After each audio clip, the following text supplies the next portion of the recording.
জয় শ্রীকৃষ্ণ। রাধে রাধে। বৈষ্ণবী শাস্ত্রে রাধাকৃষ্ণের যুগল সত্তাকেই পরম সত্তা বলে অভিহিত করা হয়েছে। এছাড়াও শ্রীকৃষ্ণের মুখনিসৃত বাণী উনি স্বয়ং বলেছেন, আমার নাম কেউ হাজারবার করলে যে ফল লাভ হয় তার দ্বিগুণ ফল লাভ হয় রাধে কৃষ্ণা নাম একসাথে জপ করলে। এছাড়াও রাধার সাথেই সম্মিলিত কৃষ্ণ থাকলে তবেই কৃষ্ণের আগে শ্রী সম্বোধন যুক্ত হয়। তাই আজকের এই অনুষ্ঠানটি শুরু করার পূর্বে প্রত্যেকের কাছে বলবো, একটি বার হলো প্রত্যেকেই মন থেকে বলুন জয় শ্রীকৃষ্ণ, রাধে রাধে, কমেন্টে লিখে জানান। যাই হোক, আজকের এই প্রোগ্রামে আলোচনা করব মোক্ষদা একাদশী সম্পর্কে খুবই খুবই ভাইটাল গুরুত্বপূর্ণ 5টি বিষয় নিয়ে।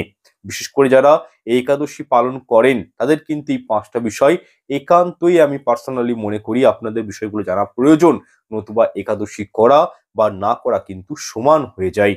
যাই হোক, আজকের এই প্রোগ্রামে কি কি বিষয় নিয়ে আলোচনা করব সেটা প্রথমে আপনাদেরকে একটু আমি সামারাইজ করে দিচ্ছি। নাম্বার 1, মোক্ষদা একাদশী এবছর কবে পড়েছে। নাম্বার 2, মোক্ষদা একাদশীর পারণ মন্ত্র কি, তথা পারণ কখন করবেন, কি খেয়ে পালন করবেন, কোন সময়ে পালন করবেন।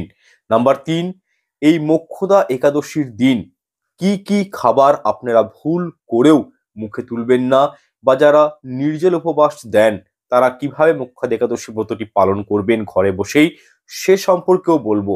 এবং তার সাথে এন্ড অফ দ্য ভিডিওর একেবারে শেষে আপনাদেরকে আমি এই মোক্ষদা একাদশীর ব্রত কথাটি পড়ে শ্রবণ করাবো। এছাড়াও এদিন চা কফি খাওয়া যাবে কিনা, বা কোন সবজিগুলি একাদশীর দিন গ্রহণ করতে নেই, তথা সদবাদের এই একাদশী কি করা উচিত নয়, বা পুরুষেরা কি একাদশী করতে পারেন কিনা, বা একাদশীর দিন তুলসী গাছে জল সিঞ্চন করা যায় কিনা, প্রদীপ দেখানো যাবে কিনা, তথা এই মোক্ষদা একাদশীর পালনের সময়সূচি কি। যারা বাংলাদেশ থেকে আমার ভিডিওটি দেখছেন, যারা ভারতবর্ষ থেকে পশ্চিমবঙ্গ কলকাতা থেকে ভিডিওটি দেখছেন, তারা কখন পালন করবেন, ওভারঅল এই প্রত্যেকটা বিষয় নিয়ে আজকের এই প্রোগ্রামটি আলোচনা করব। তাই আমি প্রত্যেকের কাছে বিনম্র পুনরায় অনুরোধ করব যে ভিডিওটি সম্পূর্ণ দেখুন। আশা করছি মোক্ষদা একাদশী সম্পর্কিত এই ভিডিওটি দেখার পর আপনাদের অন্য কোনো ভিডিও দেখার প্রয়োজন পড়বে না, যথেষ্ট উপকৃত এবং আপনারা সমৃদ্ধও হবেন। আচ্ছা, প্রথমেই জেনে নিন মোক্ষদা একাদশী কবে পড়েছে। দেখুন, সমগ্র এই পৃথিবীতে পশ্চিমবঙ্গে, ভারতবর্ষে, বাংলাদেশে এই মোক্ষদা একাদশী পালিত হবে আগামী 1 ডিসেম্বর সোমবার। এই মোক্ষদা একাদশী পালিত হবে অঘ্রাণ মাসের শুক্লপক্ষের একাদশী ব্রত সারা পৃথিবীর সকল স্থানে 1 ডিসেম্বরই কিন্তু মানে সোমবার দিনই কিন্তু পালন করা হবে। তবে শুধু নিউজিল্যান্ডের ক্ষেত্রে 2রা ডিসেম্বর মঙ্গলবার এই একাদশী পালন করা হবে। তথা এই দিন এই 5টি কাজ অবশ্যই করুন, যার ফলে মা লক্ষ্মী এবং তুলসী মাতার কৃপা আপনাদের জীবনে সারা জীবন থাকবে। নতুন বছরে 100% জীবনে সফলতা আসবে যদি আপনারা বছরের এই শেষ একাদশী মোক্ষদা একাদশীর দিন করতে পারেন। নাম্বার 1, এই মোক্ষদা একাদশীর দিন আপনারা যদি পারেন তুলসী মায়ের যতটা পারবেন সেবা অর্চনা করবেন। তুলসী গাছে কাঁচা দুধ নিবেদন করবেন, এটি হচ্ছে প্রথম আপনাদের কাজ। আপনার গৃহে ছোট বাচ্চারা রয়েছে, তাদেরকেও এই দিন কাঁচা দুধ তুলসী গাছে নিবেদন করতে বলবেন। নাম্বার 2, তুলসী গাছে অবশ্যই অল্প করে মাটি নিয়ে নেবেন এবং সেই মাটিটি আপনার অর্থস্থানে রেখে দিবেন। কিন্তু হ্যাঁ, এই একাদশীর দিন তুলসী গাছ কিন্তু কোনোভাবেই ছিঁড়ে দিবেন না। গাছের পাতা এদিন কিন্তু তুলতে নেই বা ছিঁড়তে নেই। একাদশীর দিন তুলসী পাতা তুললে কি হয় জানেন? বিষ্ণুর মস্তক ছেদন করলে যে পাপ লাগে, সেই পাপ কিন্তু জীবনে চলে আসে। অল্প করে তুলসী মাটি আপনারা নেবেন, সেটি নিজের লকারে রেখে দিবেন। নতুন বছরে কি হয়? ক্যাশ ফ্লো জীবনে বৃদ্ধি পায়। আচ্ছা, 3 নম্বর হচ্ছে মৌলি সুতোতে ভালো করে হলুদ মাখিয়ে 11টি গিঁট দিয়ে তুলসী গাছে আপনারা কিন্তু বেঁধে দিবেন। এই কাজটিও কিন্তু মোক্ষদা একাদশীর একটি বিশেষ কার্য। নাম্বার 4, এই 1 ডিসেম্বর মোক্ষদা একাদশীর দিন সন্ধ্যার সময় অর্থাৎ প্রদোষকালে আপনারা কি করবেন, এবং দিনের বেলাতেও তুলসী মায়ের উদ্দেশ্যে ঘিয়ের প্রদীপ এবং ধূপ অবশ্যই প্রজ্বলিত করবেন। নাম্বার 5, 5টি তুলসী পাতা দিয়ে একটি মালা এদিন তৈরি করবেন। একদম এবং সেটি প্রভু নারায়ণকে আপনারা কিন্তু নিবেদন করবেন। ধরুন আপনার ঘরে কৃষ্ণ, নারায়ণ, গোপাল কোনো মূর্তি নেই, ছবি নেই, আপনার নিয়ারেস্ট যদি কোনো মন্দির থাকে, কৃষ্ণ মন্দির, সেখানে গিয়ে আপনি এই মালা নিবেদন করতে পারেন। সব থেকে ভালো হয় যদি 108টি তুলসী পত্র একাদশী লাগার মানে পূর্বে যদি তুলে রাখেন এবং সেটি আপনারা একাদশীর দিন প্রভুকে নিবেদন করতে পারেন, বা নবীন তুলসী মঞ্জুরি যদি প্রভুকে নিবেদন করতে পারেন, এতেও কিন্তু অখণ্ড সৌভাগ্য লাভ হয় এবং জীবনে মোক্ষ প্রাপ্তি হয়। জন্ম, মৃত্যু, জরা ব্যাধির হাত থেকেও কিন্তু রক্ষা পাবেন এই ছোট্ট একটি ক্রিয়ার মাধ্যমে। আচ্ছা, এরপর একটি রেমেডি আপনাদেরকে আমি প্রদান করছি। এটিও কিন্তু পারলে অবশ্যই এই মোক্ষদা একাদশীর দিন অর্থাৎ 1 ডিসেম্বর সোমবার দিন করার চেষ্টা করবেন। সবাই করতে পারেন। দেখুন এই রেমেডি পালন করলে কি হয়, মা লক্ষ্মী আপনার গৃহে স্থিত হয়ে যাবেন, তথা 100% মা লক্ষ্মীর বিশেষ কৃপা দৃষ্টি পাবেন এবং আপনাদের জীবনে ধন বৃদ্ধি হবে। নতুন যে 2026 সালটা আসছে, আপনাদের জীবনে কিন্তু ভালো ভালো অপরচুনিটি দিবে। এক্ষেত্রে উপায়টি করার জন্য কয়েকটি জিনিসের প্রয়োজন, যেমন হচ্ছে 25 গ্রাম অখণ্ড আতপ চাল নেবেন, তার মধ্যে ভালো করে হলুদ মাখিয়ে দিবেন, 2টো সবুজ এলাচ নেবেন, 2টো কালো গোলমরিচ নিয়ে নেবেন এবং ফুলযুক্ত লবঙ্গ নেবেন। এই 5টি উপকরণ কি করবেন, লাল কাপড়ে পুটুলি করে আপনারা এই মোক্ষদা একাদশীর দিন স্নান করে ঠাকুর ঘরে আপনারা রেখে দিবেন। উপায়টি করবেন এবং এই দিন নিরামিষ আহার গ্রহণ করবেন এবং যারা মোক্ষদা একাদশী পালন করেছেন তারা অবশ্যই নির্জলা উপবাস দেওয়ার চেষ্টা করবেন। যাই হোক, 108 বার পুটুলিটি হাতে স্পর্শ করে একটি স্পেশাল মন্ত্র বলছি, শ্রীম, ছোট্ট মন্ত্র শ্রীম, এটি মা লক্ষ্মীর বীজ মন্ত্র। এটি আপনারা কি করবেন, উচ্চারণ করবেন 108 বার।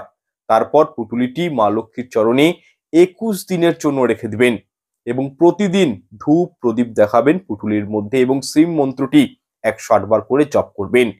21 দিন পর মা লক্ষ্মীকে প্রণাম করে ওই পুটুলিটি ক্যাশ বাক্সতে বা যেখানে আপনি অর্থ রাখেন, টাকা পয়সা রাখেন, গোপন স্থান, পবিত্র স্থান, আপনারা সেখানে কিন্তু এই পুটুলিটি পার্মানেন্ট রেখে দিন।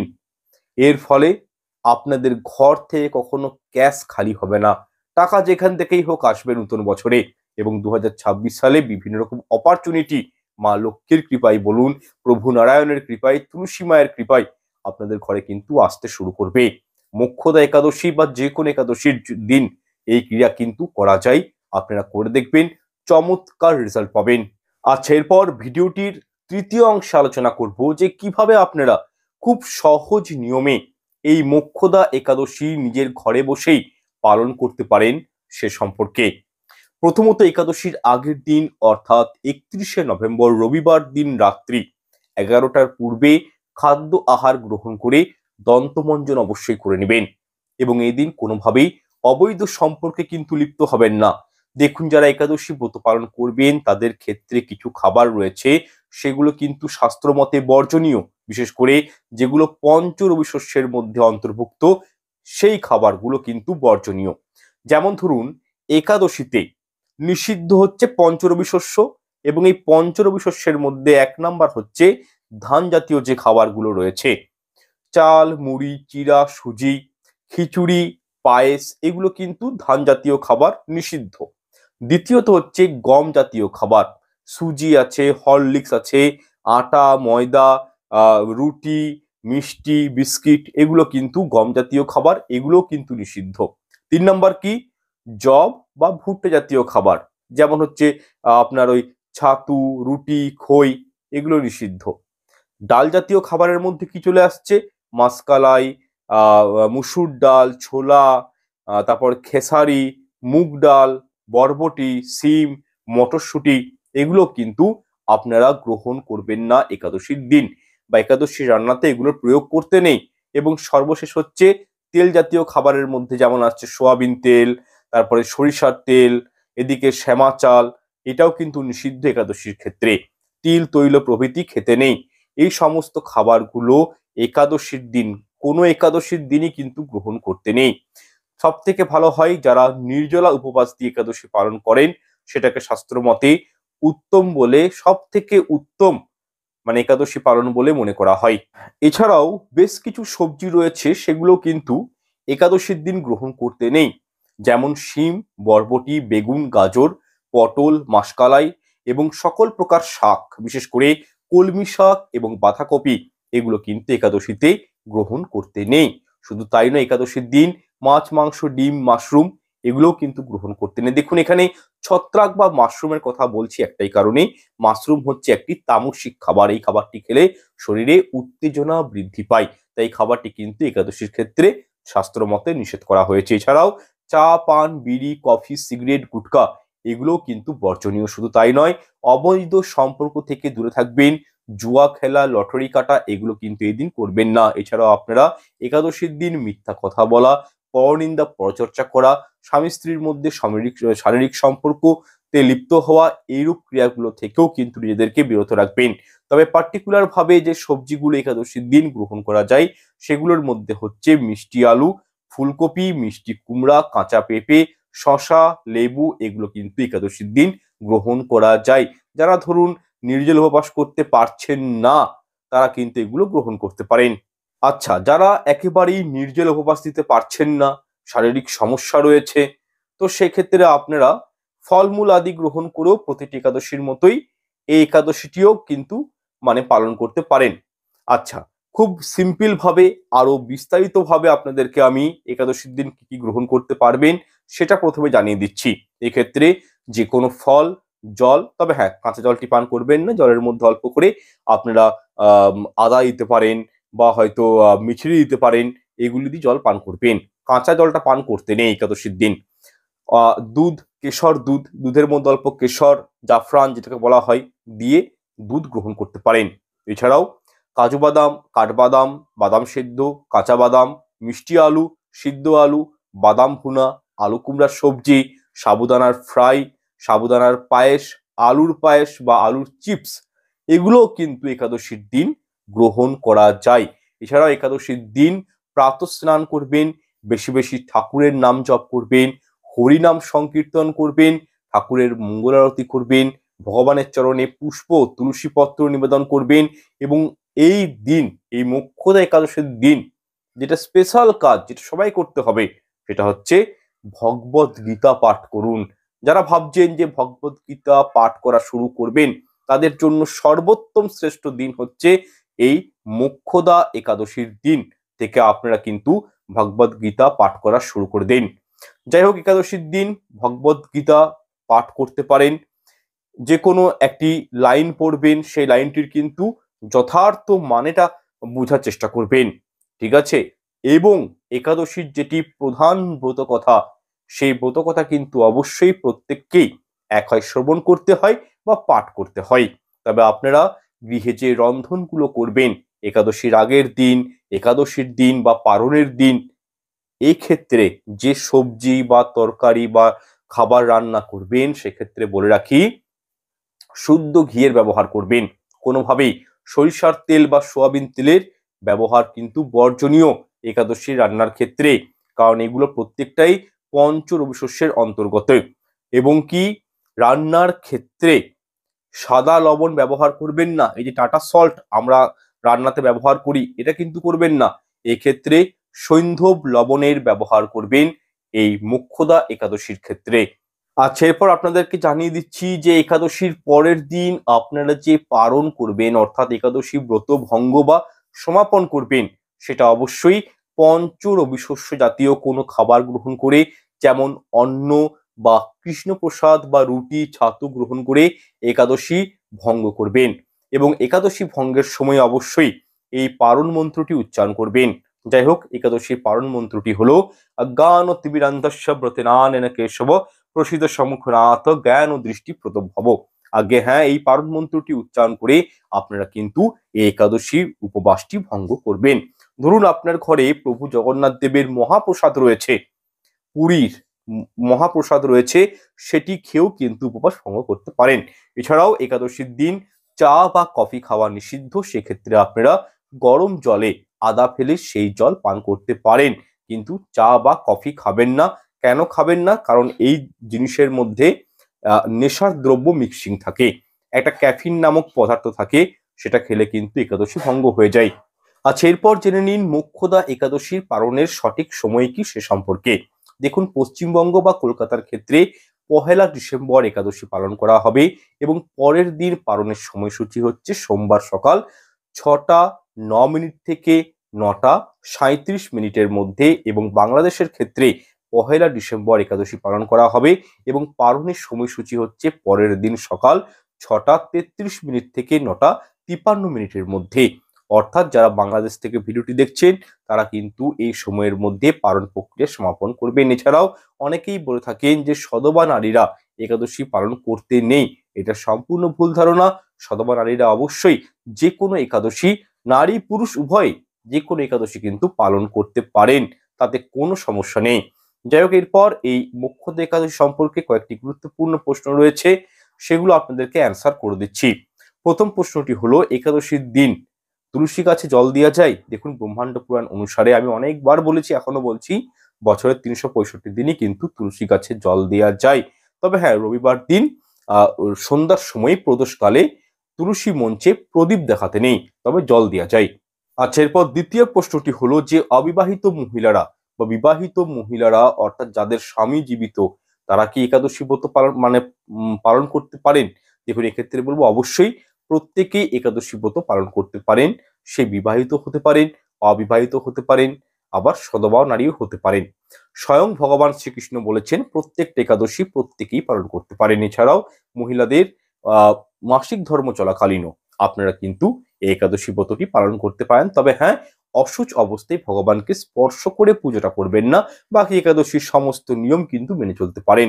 শুধু তাই নয়, ব্রাহ্মণ, ক্ষত্রিয়, বৈশ্য, শূদ্র, ব্রহ্মচর্য, গৃহস্থ এবং বামপ্রস্থ সকল শ্রেণীর মানুষেরাই কিন্তু একাদশী ব্রত পালন করতে পারেন।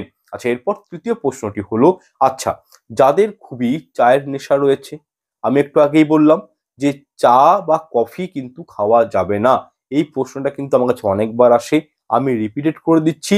ধরুন আপনার কোনো শারীরিক জটিলতা রয়েছে, সেক্ষেত্রে গরম জলে আদা ফেলে ওটি গ্রহণ করুন, কিন্তু কোনো মাঙ্গলিক অনুষ্ঠানে জেনে রাখুন চা কফি কিন্তু খেতে নেই, সম্পূর্ণভাবে বর্জিত করা হয়েছে।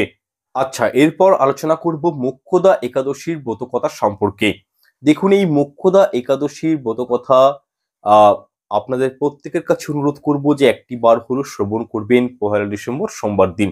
যারা এই ব্রত পালন করবেন তারা তো অবশ্যই মোক্ষদা একাদশী ব্রতকথা শ্রবণ করবেন, এবং ব্রতভঙ্গ হয়ে যাওয়ার পর যদি ব্রতের শুভ ফল পেতে চান, তাহলে কিন্তু এই ব্রতকথা যদি একবার শুরু করে দেন শ্রবণ করা, অবশ্যই কিন্তু সম্পূর্ণ করবেন। যতক্ষণ না এই ব্রতকথা সম্পূর্ণ হয়, ততক্ষণ পর্যন্ত কিন্তু শুনতে হয়। ঠিক আছে, অর্ধেক শুনে রেখে দিলে ব্রত কিন্তু অসম্পূর্ণ রয়ে যায়। তাই প্রত্যেকের উদ্দেশ্যে আমি আগাম অ্যালার্ট করে দিলাম যে আপনারা কিন্তু ব্রতকথাটি অবশ্যই শ্রবণ করবেন, নতুবা কিন্তু একাদশীর ফল পাবেন না। এবং ব্রতকথা শুরু করে দিলে শ্রবণ করা, এটা কিন্তু কন্টিনিউ সম্পূর্ণ করবেন। এছাড়াও সোমবার কোনো কারণবশত এই মোক্ষদা একাদশী ব্রত রাখতে যদি না পারেন, তারাও কিন্তু এই ব্রতটি আপনারা শ্রবণ করতে পারেন এই সোমবার দিন, 1 ডিসেম্বর। এতেও কিন্তু অখণ্ড সৌভাগ্য লাভ হয় এবং পুণ্যের অর্জন হয়। আর সব থেকে বড় বিষয়টি কি জানেন? এই মোক্ষদা একাদশীর ব্রতকথা শ্রবণে সহস্র গোদানের ফল লাভ হয়। এমনকি কোনো ব্যক্তি যদি একাদশী ব্রত পালন না করেও শুধু ব্রতকথাটি শুনে নেন, শ্রীকৃষ্ণ অথবা প্রভু নারায়ণের উদ্দেশ্যে একাদশীর দিন যদি শুদ্ধ একটি ঘিয়ের প্রদীপ শুধু প্রজ্বলিত করতে পারেন, তাতেও কিন্তু এই ব্রতের অনেকাংশেই পূর্ণ ফল লাভ করা সম্ভব। এরই সাথে দূর হয়ে যায় ব্যক্তির সমস্ত প্রকার দুঃখ, কষ্ট ও পূর্বজন্মের সমস্ত পাপ। শুধু তাই নয়, মনের সমস্ত মনস্কামনা, মনোবাসনাও কিন্তু, বা বলতে পারি সমস্ত পার্থিব সুখ শান্তি পেতে একাদশীর ব্রত কথা কিন্তু যথেষ্ট সাহায্য করে আমাদের। সুতরাং এই মোক্ষদা একাদশীর ব্রত কথাটি অবশ্যই খুব মন দিয়ে ধৈর্য ধরে শোনার চেষ্টা করুন। আসুন তাহলে একসাথে আমরা শ্রবণ করি সর্বশ্রেষ্ঠ একাদশীর মধ্যে অন্যতম মোক্ষদা একাদশীর ব্রত কথা। জয় শ্রীকৃষ্ণ, রাধে রাধে। যুধিষ্ঠির বললেন, হে বিষ্ণু, আপনাকে আমি বন্দনা করি, আপনি ত্রিলোকের সুখ প্রদানকারী বিশ্বেশ্বর পুরুষোত্তম। আমার একটি সংশয় রয়েছে, অগ্রহায়ণ মাসের শুক্লপক্ষের একাদশীর নাম কি, বিধি বা কি, এবং কোন দেবতা এই একাদশীতে পূজিত হন তা আমাকে বলুন। শ্রীকৃষ্ণ বললেন, হে মহারাজ, আপনি উত্তম প্রশ্ন জিজ্ঞাসা করেছেন, যার মাধ্যমে আপনার যশ চতুর্দিকে বিস্তৃত হবে। এখন এই একাদশীর কথা বর্ণনা করছি, যা শোনা মাত্রই বাজপেয় যজ্ঞের ফল লাভ হয়। অগ্রহায়ণ মাসের শুক্লপক্ষের একাদশী মোক্ষদা একাদশী নামে পরিচিত। সর্বপাপ বিনাশিনী ও ব্রতর মধ্যে সর্বশ্রেষ্ঠ এই একাদশীর দেবতা শ্রী দামোদর। তুলসী মঞ্জুরি, ধূপ, দীপ ইত্যাদি উপাচারে শাস্ত্রবিধি অনুসারে শ্রী দামোদরের পুজো করতে হয়। এই দিন পূর্ণ বর্ণিত বিধি অনুসারে দশমী ও একাদশী পালন করা হবে। এই উপবাস দিনে স্তব, স্তুতি, নৃত্য, গীত আদি সহ রাত্রি জাগরণ করা কর্তব্য। হে মহারাজ, প্রসঙ্গক্রমে একটি অলৌকিক কাহিনী আমি বলেছি। মনোযোগ দিয়ে এই ইতিহাস শ্রবণ মাত্রই সর্বপাপ ক্ষয় হয়। যে পিতৃপুরুষেরা নিজ নিজ পাপে অধোজনিতে প্রাপ্ত হয়েছে, এই ব্রত পালনের পুণ্য ফলে বিন্দুমাত্র তাদেরকে দান করলে তারাও মুক্তি লাভের যোগ্য হন। কোনো এক সময়ে মনোরম চম্পক নগরে বৈখানস নামে এক রাজা ছিলেন। তিনি ছিলেন সমস্ত বৈষ্ণব সদ্গুণে বিভূষিত। প্রজাদের তিনি পুত্রের মতো পালন করতেন। তার রাজ্যে বহু বেদজ্ঞ ব্রাহ্মণ কিন্তু বসবাস করতেন। রাজ্যের সকলেই ছিল বেশ সমৃদ্ধশালী। একবার রাজা স্বপ্ন দেখলেন যে তার পিতা নরকে পতিত হয়েছেন। তা দেখে তিনি অত্যন্ত বিস্মিত হলেন। পরদিন ব্রাহ্মণদের ডেকে বলতে লাগলেন, হে ব্রাহ্মণগণ, গতরাত্রিতে স্বপ্নে আমি নরক যাতনায় পিতাকে কষ্ট পেতে দেখি। আমার হৃদয় বিদীর্ণ হচ্ছে। তিনি আমাকে লক্ষ্য করে বলতে লাগলেন, হে পুত্র, তুমি আমাকে নরক সমুদ্র থেকে উদ্ধার করো।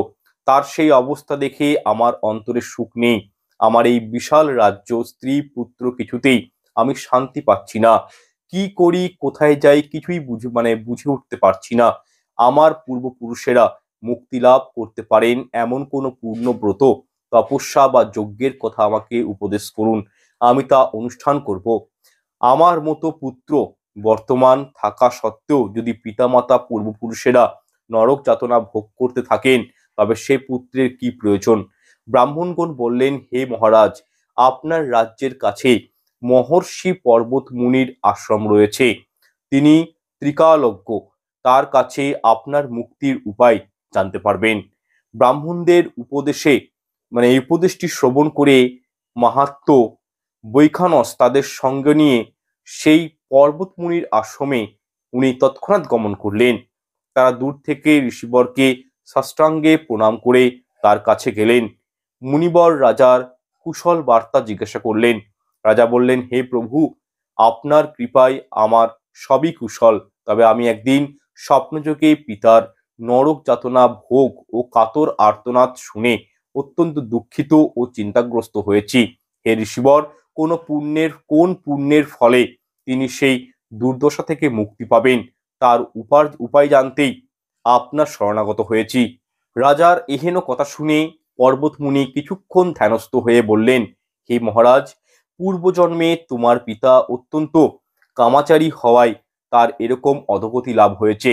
এখন এই পাপ থেকে মুক্তির উপায় বর্ণনা করছি, মন দিয়ে সেই উপায়টি শুনুন। অগ্রহায়ণ মাসের শুক্লপক্ষের মোক্ষদা একাদশী পালন করে সেই পূর্ণ ফল পিতাকে প্রদান করো।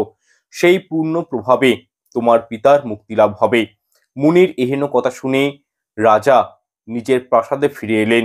সেই পবিত্র তিথির আবির্ভাবে তিনি স্ত্রী, পুত্রাদি সহ যথাবিধি মোক্ষদা একাদশী ব্রত পালন করলেন।